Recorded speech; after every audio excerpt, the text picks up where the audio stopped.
अस्सलाम वालेकुम। Code school 15.1 के नेक्स्ट ट्यूटोरियल में मैं आपको खुशामदीद कहता हूँ। इस ट्यूटोरियल में मैं आपको अटेंडेंस मॉड्यूल के डिफरेंट फीचर्स के बारे में बताऊँगा। अटेंडेंस के मॉड्यूल को सिलेक्ट करने के लिए चाहे आप इधर मेन में से अटेंडेंस को सिलेक्ट कर लें तो आप इधर से डिफरेंट ऑप्शन को चूज़ कर सकते हैं। जैसे मैं मार्क डेली अटेंडेंस के ऊपर क्लिक करता हूँ तो मेरे पास एक फॉर्म ओपन हो चुका है। अगर आप ये मेथड नहीं चूज़ करना चाहते तो आप टॉप में से मार्क डेली अटेंडेंस के ऊपर क्लिक करें तो आपके पास सेम यही फॉर्म ओपन हो जाएगा। लेफ़्ट साइड के ऊपर आपको डेट सेलेक्ट करनी पड़ेगी, करंट डेट, और इसके बाद जो है वो आपको क्लास सेलेक्ट करनी पड़ेगी। लेट्स से कि मैं जो है ना 4A स्टूडेंट्स की जो है वो अटेंडेंस मार्क करना चाहता हूँ, तो मेरे पास ये स्टूडेंट्स शो हो गए हैं। अब देखें सबसे एंड के ऊपर आपको कॉलम नज़र आ रहा है इज़ प्रेजेंट। इसमें बाय डिफ़ॉल्ट जो है वो चेक बॉक्सेस जो हैं वो लिखते हैं। इनमें से जो स्टूडेंट जो है वो एब्सेंट है उसको अनचेक कर दें, ठीक है। ईमान फातिमा भी मैं कहता हूँ कि एब्सेंट है, अब्दुल हसन भी, मतलब ये स्टूडेंट्स मैं कहता हूँ कि एब्सेंट है, ठीक है। अब आपको लेफ़्ट साइड के ऊपर टोटल स्टूडेंट्स भी नज़र आ रहे हैं, प्रेजेंट भी नज़र आ रहे हैं, एब्सेंट कितने हैं वो भी नज़र आ रहे हैं, और परसेंटेज क्लास की कितनी है आज के दिन के लिए अटेंडेंस की वो भी नज़र आ रही है। सेव के ऊपर क्लिक करता हूँ तो मेरी अटेंडेंस सेव हो जाएगी, ठीक है। अब आपको मैं अटेंडेंस रजिस्टर के बारे में बताता हूँ।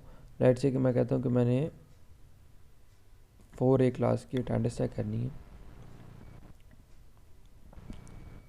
तो ये देखें आज मैंने 20 तारीख की अटेंडेंस लगाई है, ठीक है।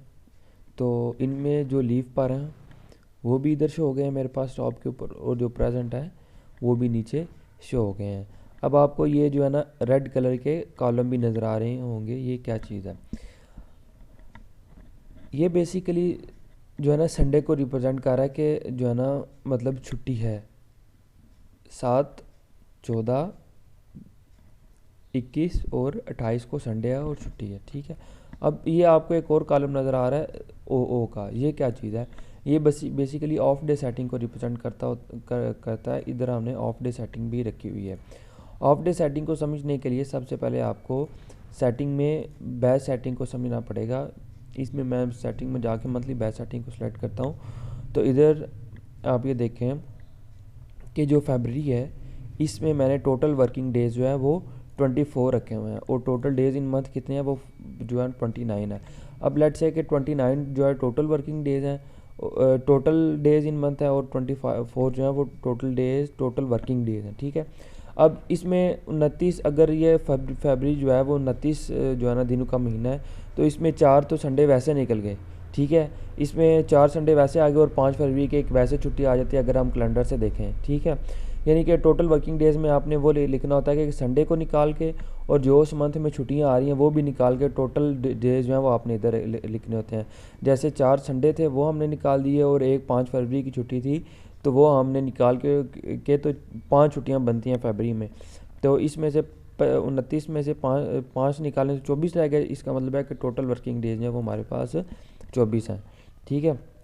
अब ये देखें 4 संडे तो वैसे जो है ना सिस्टम ने इधर हमें शो कर दिए, और 5 फरवरी की वैसे छुट्टी जो है वो इधर शो होगी कि ये ऑफ डे सेटिंग में आता है। ऑफ डे सेटिंग करने के लिए आपको क्या करना पड़ता है, ऑफ डे सेटिंग में जाएं। अब लेट्स से कि इधर मैंने फरवरी जो है ना सेलेक्ट किया हुआ है, फरवरी सेलेक्ट किया हुआ है, तो मेरे पास ऊपर ये शो हो गया कि total of days in batch. इसका मतलब ये है कि वो जो 4 संडे वो बाय डिफ़ॉल्ट उनकी जो अटेंडेंस लगनी ही नहीं है, ठीक है। अब इधर ऑफ डे सेटिंग में आप जो है ना वो इसकी डिटेल भी सिलेक्ट कर सकते हैं। जैसे एक जो है ना ऑफ डे सेटिंग है इधर इसमें हमारे पास, तो इधर मैं डिटेल इसकी दे देता हूँ कि ये ऑफ डे सेटिंग है। सेव करता हूँ मैं, तो ये मेरे पास अपडेट हो गया, ठीक है।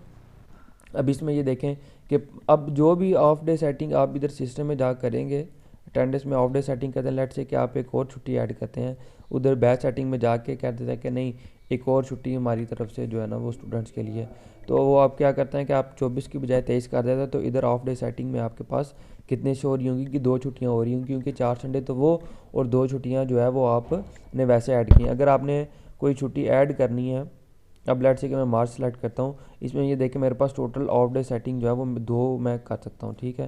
इसको मैं रिमूव करता हूँ, ठीक है। अब ये मैं कहता हूँ कि मैंने जो है ना 10 मार्च की एक छुट्टी देनी है क्योंकि हमारे स्कूल में फंक्शन है, और जो है ना 28 तारीख को मैंने एक छुट्टी देनी है स्टूडेंट्स को। तो मैं ये कह देता हूँ कि ये for function, due to function,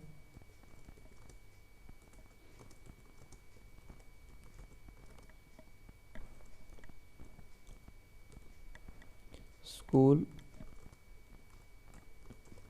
will be close, ठीक है।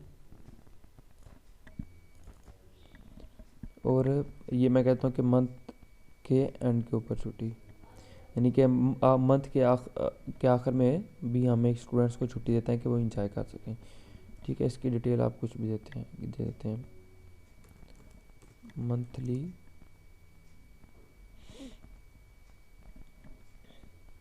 ठीक है।